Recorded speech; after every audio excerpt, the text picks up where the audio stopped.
Did you know dolphins play games to entertain themselves by making ring bubbles underwater? Or that pigs can assemble simple puzzles? What about crows, that they can use tools to help them get food? Welcome back to Baby Steps to Science. I'm early on Sean.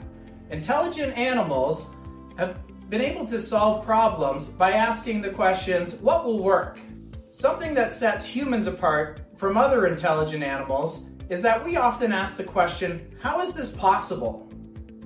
This is where physics comes in. Scientists and mathematicians have collaborated for centuries to figure out not just what's happening, but how things work. Even as babies, humans are learning physics concepts every day, and each new experience adds these concepts to their brain's toolbox. Now wait a minute. Research has shown that children won't develop an understanding for these concepts until they're about 11 or 12. So does that mean that these concepts are a waste of time? No way. Their understanding by doing is laying the groundwork for future learning.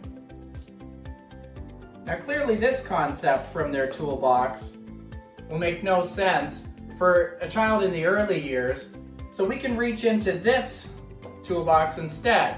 And it would look just something like this. Or throwing a bottle off of your high chair, or throwing spaghetti at the wall. Again, this one from this toolbox, that'll make no sense to a child in the early years. However, this is what it looks like to them. Just seeing what each object does as it rolls down a slope and comparing which one can move faster or further. So keep that in mind every time your child is throwing something at the wall or dropping their cup from their high chair over and over and frustrating you. This is a learning process that they're going through to learn about physics. It's science. Not all these learning experiences will test your patience. What about going down the slide for the first time and seeing that look on the toddler's face? Or pushing them on the swing about as high as they can go?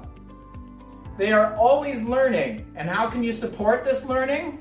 Take a look around your home for some materials that you can use for ramps or pathways. Find objects that are round or smooth, and let them test different ways that these items go down the ramps.